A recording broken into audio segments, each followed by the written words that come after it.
Hola, mi nombre es Patricia Michelle Juárez Tadeo, soy de Contaduría B y este es el video el video A del tercer examen parcial de matemáticas financieras. Bueno, cabe mencionar que en este video acerca de lo que hablaré serán de conceptos básicos que vimos en este parcial. Entonces, primero empezaré con qué es amortización. Significa saldar gradualmente una deuda por medio de una serie de pagos que generalmente son iguales y que se realizan en intervalos iguales. Aunque lo mencionado anteriormente es lo más común, también se llevan a cabo operaciones con ciertas variantes.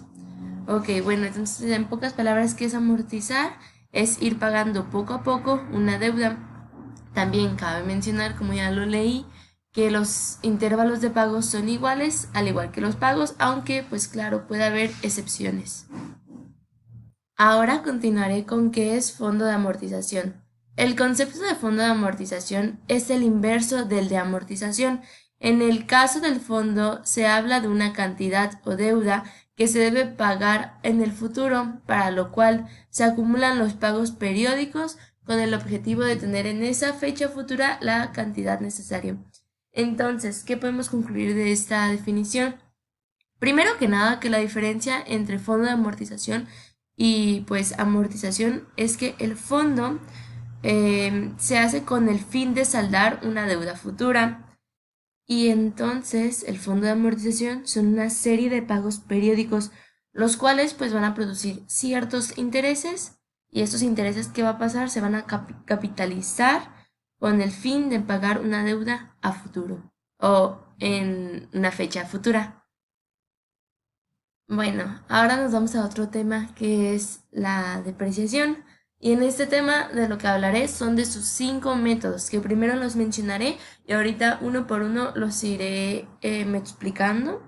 Primer método, de línea recta. Segundo, método de porcentaje fijo. Tercero, método de suma de dígitos. Cuarto, método por unidad de producción o servicio. Y el último y quinto método, método del fondo de amortización. Bueno, y antes de explicar pues cada método, daré como una breve descripción de qué es depreciación, y pues en conclusión es la pérdida de valor que tiene un bien, ya sea por el transcurso del tiempo o por el uso que se le da. Bueno, ahora explicaré qué es el método de línea recta. Pues podemos concluir que este método basa su lógica en que la depreciación anual siempre será la misma durante toda la vida útil del bien o activo. Entonces, como aquí podemos ver, es que en este gráfico, pues el activo o el bien empieza teniendo un valor de 50,000, y conforme pasa el primer año pierde 6,000, al segundo año pierde otros 6,000 y pues ya va en 38,000, y así hasta llegar a los 8 años, y pues en estos 8 años el bien pues ya solo tiene un valor de 2,000.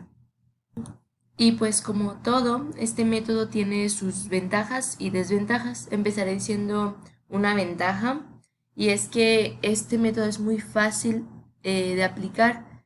Es decir, pues realmente no es complicado de calcular y pues es muy simple. Y ahora diré dos de sus desventajas, y es que no toma en cuenta los intereses que genera el fondo de reserva. Es decir, que cuando vas pues ahorrando el dinero, conforme se va depreciando pues el bien, este dinero no va a ir generando intereses, o bueno, más bien no los va tomando en cuenta. Entonces tú no sabes si cuando ya se deprecie al 100% pues el bien, no sabes cuánto en realidad has ahorrado, porque pues no ha tomado en cuenta los intereses. Y la segunda desventaja es que los activos fijos tienden a depreciarse en una mayor proporción los primeros años que los últimos. Es decir, que aquí al principio va a bajar, bueno, supuestamente bajan, pues bajan más, como algo así. Y pues ya los últimos casi no se llegan a depreciar. Es decir, la cantidad pues en la que se va depreciando al principio es mayor que al final. Bueno, como segundo método explicaré el método de suma de dígitos. Pues primero que nada es un método acelerado de depreciación. Este método pues al principio lo que hace es que deprecia una mayor cantidad y conforme van pasando los años la disminuye.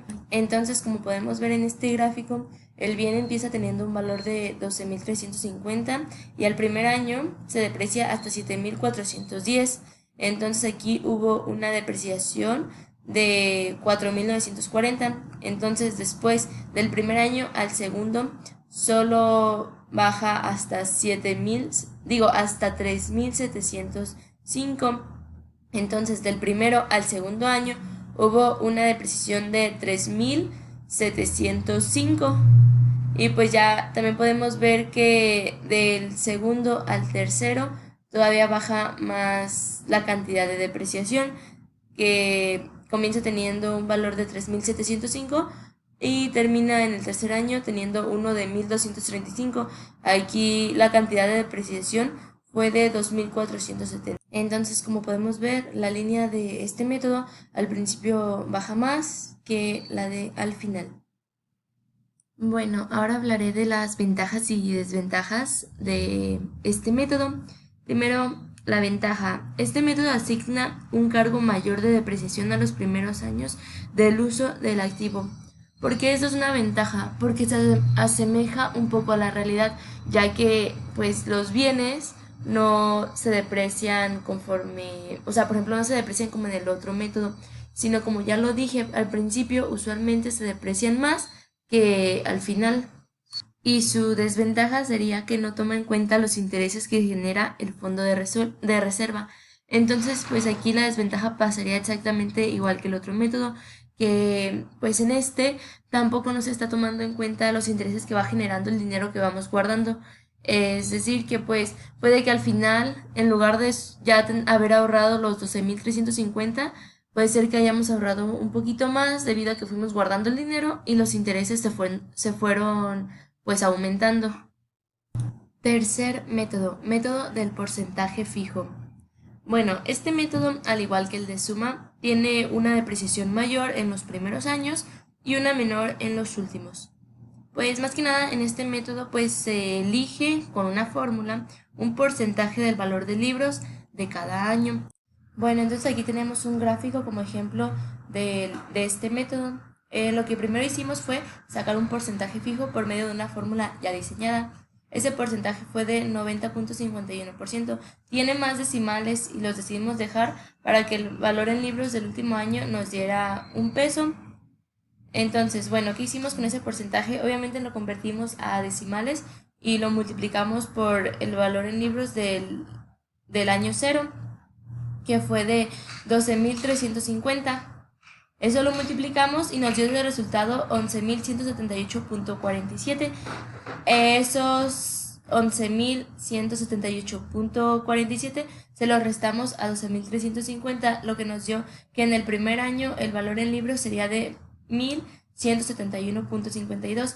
Y así hicimos con los demás años. Multiplicamos el porcentaje que ya decidimos por el valor en libros y se lo restamos al valor de libros. Y ya nos da lo del siguiente valor en libros del próximo año. Entonces, pues también podemos ver que como en el de suma de dígitos, al principio, pues la depreciación es mayor que al final, pero podemos ver que en este método como que es muy extremo, baja luego, o sea, baja muchísimo su valor del año cero al año uno.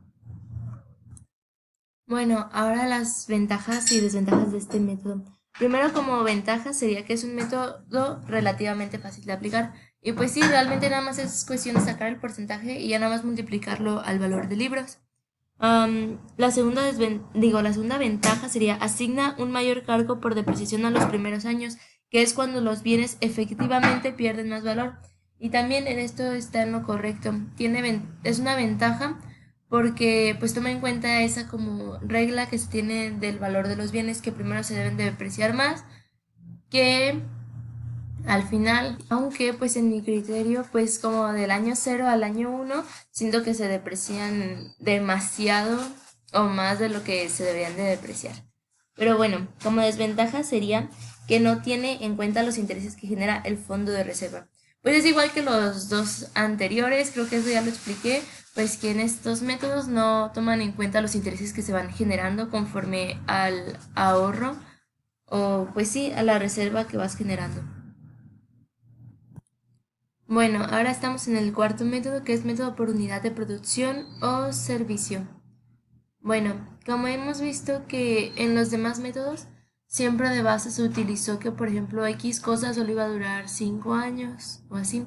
Bueno, en este método no nos vamos a basar tanto en los años, sino en la unidad de producción o de servicio que el bien nos pueda ofrecer. Bueno, entonces aquí hay un ejemplo de pues la depreciación por medio de este método.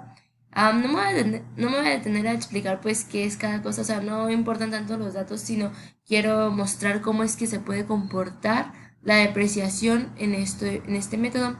Pues aquí podemos ver que del año 0 al 1 fue donde más depreciación hubo, del año 1 al 2 pues bajó un poco y del 2 al 3 bajó aún más.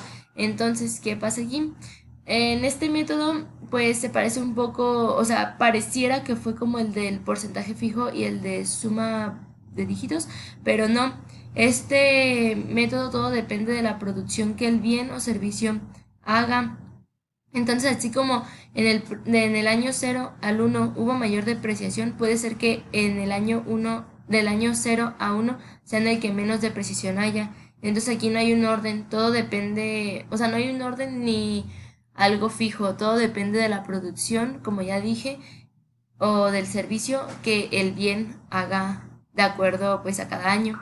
Bueno, y entonces nada más quise decir que en este gráfico yo agregué una línea negra para indicar cómo se había comportado la depreciación, debido a que a simple vista parecía que todo fue en línea recta y pues no. Bueno, y pues ahora diré las ventajas y desventajas de este método. Pues primero que nada, pues es realmente un método muy fácil de aplicar, esa sería su primera ventaja. La segunda ventaja es que pues la depreciación se va a estar calculando de acuerdo a la unidad de producción de servicio, o sea que no se calcula por años, o sea, por el tiempo, sino por la eficacia o lo que se utilice, por así decirlo, el bien. Ahora, las desventajas. Pues primero que nada que se necesita estar como haciendo un conteo para determinar pues la producción, o sea que del año 0 al 1 pues cuando lo estés usando este bien necesitas estar contando cuando lo has usado, o sea necesitas ser como muy específico pues para poder calcularlo. Y la segunda desventaja es que al igual que los tres métodos anteriores que hemos visto, no toma en cuenta los intereses ganados pues por el fondo de reserva. O sea que todo el interés del dinero que has ahorrado pues realmente no lo toma en cuenta. Bueno, por último tenemos el método de fondo de amortización. Ok, cabe mencionar que en este método, a diferencia de todos los demás, es el único en el que toma en cuenta los intereses ganados. Bueno, ¿esto qué quiere decir? Que la depreciación anual siempre va a ir en aumento, o sea, conforme pase más años se va a depreciar aún más y más y más. ¿Por qué? Porque está tomando en cuenta los intereses que se van generando. Por ejemplo, cuando yo compro una maquinaria y conforme la tengo voy ahorrando, entonces ese ahorradito me va a ir generando intereses, lo cual va a hacer que se deprecie más y más y más. ¿Ok? Porque ya no solo es la depreciación, también es la depreciación más el interés. Entonces podemos ver en este ejemplo que del año 0 al 1 la depreciación es muy baja, en cambio del 1 al 2 la depreciación aumenta. ¿Por qué? Porque aquí los intereses hacen pues de las suyas. Y ya del 2 al 3 aún es más baja porque los intereses aún aumentaron más. Y entonces, y así, hasta que se deprecie al 100%. Y entonces podemos ver que la línea pues va aumentando su descenso. Bueno, ¿y cuáles serían las ventajas y desventajas de este método? Pues a mi criterio, una ventaja muy importante es que es el único que toma en cuenta los intereses que tu fondo de reserva va generando. Y la desventaja para mí puede ser que puede ser un poco complejo de entender, ya que pues si no has manejado eso de los intereses puede que no entiendas por qué van aumentando, o sí, así, o sea, en fin, sería un poco complejo de entender. Y pues esto es todo por hoy. Muchísimas gracias. Adiós.